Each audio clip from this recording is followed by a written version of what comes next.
GHMC elections రాబోతున్నాయి. మొత్తం BRS party మొత్తాన్ని క్యూ కట్టి, గూడెం మహిపాల్ రెడ్డి దగ్గర నుంచి మొత్తాన్ని పగబట్టి ఏంటండి అంటే ఇంక కేటీఆర్‌ని, కేసీఆర్‌ని కూడా తీసుకెళ్ళి కలుపుకోవచ్చు కదా మీరు. కేసీఆర్ ని కేటీఆర్ ని జైలుకు పంపిస్తాము. వాళ్ళిద్దరిని తీసుకోరా? వినండి, జైలుకు పంపిస్తాము. ఎందుకు తీసుకుంటున్నాం అంటే వినండి ఒక్క నిమిషం, మీరు అడిగిందని నేను చెప్పాలి. చెప్పండి. ఎందుకు మీరు కాంగ్రెస్ పార్టీని, బీజేపీ పార్టీ, బీఆర్ఎస్ పార్టీ 6 నెలలు ఉంటది, కాంగ్రెస్ పార్టీ 3 నెలలు ఉంటది. రేవంత్ రెడ్డి దిగిపోతాడు, పడిపోతాడు. అంటే ఎట్లా పడిపోతారు? మిమ్మల్ని వడగొడతాం, మేము మమేకం చేసుకుంటున్నాం. రండి ప్రజల కోసం కలిసి పని చేద్దాం. మీరు పడగొడతాను అన్నారు కదా, ఎట్లా పడగొడతారు? పడగొట్టండి. మిమ్మల్ని మేము పడగొడుతున్నాం, మమ్మల్ని మీరు రెచ్చగొట్టిండ్రు, కలిసి పని చేస్తాం అంటున్నారు. వాళ్ళు ఒక్కటే అంటున్నారు. నేను మొన్న ఒక మహిళా, గతంలో ఆమె మహిళా ఎమ్మెల్యే, మహిళా మినిస్టర్ కూడా, నేను తనతో ఒక ఫోన్ మాట్లాడితే, అక్క మీరు కాంగ్రెస్ పార్టీలకు రావడం సంతోషం అంటే, ఎస్ సంధ్య, ఆత్మ ఇక్కడ కనీసం మినిమం రెస్పెక్ట్ లేకుండా ఉంది అనే మాట తను మాట్లాడింది అన్నప్పుడు మీ పార్టీ సిగ్గుపడాలి, మీ పార్టీ తలదించుకోవాల్సిన పరిస్థితి ఏర్పాటైంది. అందరినీ పుట్టుకతో ఎవరు చెడ్డవాళ్ళు గారు, రాజకీయాలలో ఎవరు శాశ్వత శత్రులు, శాశ్వత మిత్రులు ఉండరండి. కలిసి ప్రజల కోసం మనం పనిచేయాలి. రుణమాఫీ చేశాము, ప్రజలకు పూర్తి అవగాహనతోని ప్రతి ఎమ్మెల్యే ఆదర్శంగా కాంగ్రెస్ పార్టీలోకి వస్తున్నారు. మేము మర్యాద పూర్వకంగా పోయి కాండోలు కప్పుతున్నాం. మేము కేసీఆర్ లాగా నియంత పాలన కోసం రండి, నేను రాజును, మీరు రండి, మీరే వచ్చి నాకు గప్పండి, మీరే వచ్చి కలవండి, మీరే దండం పెట్టండి. కాంగ్రెస్ పార్టీ ప్రజల కోసం మేము వెళ్ళి అందరినీ తీసుకుంటాము. అవసరం అనుకుంటే ఎవరిదైనా కూడా, మీకు అవసరం అనుకుంటే ప్రజల నిమిత్తం, ప్రజల కోరికకు, ప్రజల కోసం, ప్రజలు ఇచ్చిన పదవులు ఇవి కాబట్టి ప్రజల కోసం పనిచేయాలి. సొంతంగా రేవంత్ రెడ్డి గారి కుటుంబం కోసం ఏం చేస్తలేడు ఆయన. ఆయన సొంతంగా అక్కడే ఉంటున్నాడు, అక్కడే తింటున్నాడు, ఆ ఇంట్లోనే ఉంటున్నాడు. వీళ్ళలాగా కాదు, ఎప్పుడే అంటారు కదా, కొత్త పిచ్చగాడు పొద్దురగాడు అన్నట్టుగా ప్రజాభవన్లో మొత్తం ఇవాళ కేసీఆర్ మనవడి నుంచి మొదలు పెడితే మొత్తం ఎట్లా, మొత్తం రాజసం ఎట్లా ఉంటదండి. అట్లా ఆ రకం కంచుకోట లాగా ఊర్లో పెళ్లి కుక్కలాడావుడు అన్నట్టుగా ఆ రకంగా సందడి చేసారు. ఇలా మీ బతుకులు ఏమైంది? అందుకే రాజకీయంలో ఉన్నప్పుడు ఒళ్ళు దగ్గర పెట్టుకొని పనిచేయాలి.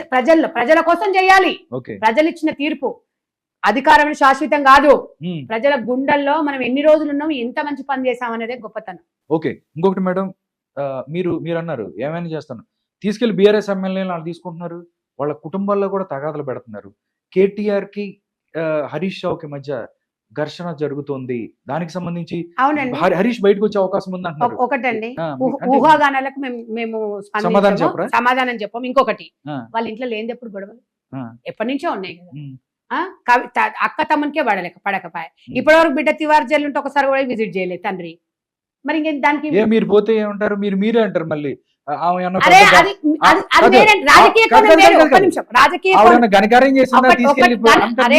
నువ్వు తప్పు, నీ బిడ్డ తప్పు చెయ్యి, ఒప్పు చెయ్యి, ఇంకా ఏమైనా మర్డర్ చేసి వచ్చినా తల్లికి బిడ్డ కాబట్టి ఒక తండ్రి స్థానంలో వెళ్తే ఎవరు అనరు, వెళ్ళలేదు కాబట్టి అంటారు.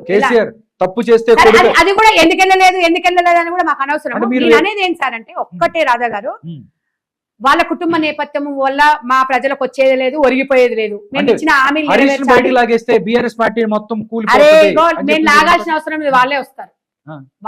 మేము చేసే అభివృద్ధి కార్యక్రమాలను చూసి వాళ్ళే వస్తారు, నేను లాగాల్సిన అవసరం. కాంగ్రెస్ పార్టీ ఇప్పటికీ ఎక్కువ జనాలు అందరూ సమర్థవతులే, ఎవరిని అది కానీ సముద్రం అండి, ఎదగాలనుకున్న ఎదగొచ్చు.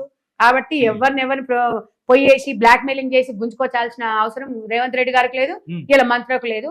అందరం కలిసి పనిచేయాలి. తెలంగాణ రాష్ట్రం నెంబర్ 1 రాష్ట్రంగా ఉంచాలి. రైతు రుణమాఫీ అనేది ప్రతి రాష్ట్రాలకు ఆదర్శంగా నిలవాలని పార్లమెంట్ లో కూడా ఎంపీలకు కూడా సూచించారు. పార్లమెంట్ ఎంపీలకు చెప్పి ప్రెస్ మీట్ పెట్టేసి తెలంగాణలో రుణమాఫీ ఏకకాలంలో ఏ రకంగా చేసినాం, రుణమాఫీ ఏకకాలంగా చేస్తే రైతులకు ఏ రకంగా బెనిఫిట్స్ వస్తాయి అనే దాని గురించి వివరంగా దేశవ్యాప్తంగా కూడా చర్చించుకోవాల్సిన అంశం తెలంగాణ రాష్ట్రం గురించి. ఓకే, ఫైనల్ గా ఒక అంశంతో ముగిద్దాం మేడం. తెలంగాణ ఆత్మగౌరవం మీద తెలంగాణ రాష్ట్రం ఏర్పడింది, దానికి సీఎం రేవంత్ రెడ్డి గారు, మీరు తెలంగాణ బాగుల కోసం, మంచి కోసం మిమ్మల్ని సీఎం చేస్తే పక్క రాష్ట్ర ముఖ్యమంత్రితో కలిసి మీరు ఏదైతే తెలంగాణకి ద్రోహం చేసిన చంద్రబాబు నాయుడుతో మీరు మీటింగ్లు పెట్టుకుంటారు, తీసుకెళ్లి తెలంగాణ నీళ్లు తీసుకెళ్ళి ఇప్పుడు గిల్లి కజ్జాలు పెట్టుకొని గతంలో మోడీ గారితో గిల్లి కజ్జాలు పెట్టుకున్న కేసీఆర్ జగన్ తో స్నేహం చేసి తెలంగాణ రాష్ట్రానికి ఏం ఒరిగిపోయింది, పచ్చి పులుసు, మన చేపల పులుసు తప్ప. చంద్రబాబు నాయుడు గారు, రేవంత్ రెడ్డి గారు వాళ్ళ సొంత పనుల కోసం ఏం లేదు, ఆయనకి సొంత ఆలోచనలు ఏం లేవు, ఆయనకు బిడ్డ పెళ్లి అయిపోయింది, ఆయనకు ఒక కొడుకు పెళ్లి అయిపోయింది, వాళ్ళకి సొంత రహస్యాలు ఏముంటాయండి జగన్ లాగా? లేకపోతే ఇలా బీజేపీ నాయకులకు ఉన్నట్టు ఏముంటుంది చెప్పండి? కలిసి ఉంటే కలదు సుఖం. ఏ రాష్ట్రమైనా ఎలక్షన్స్ వరకే రాజకీయం.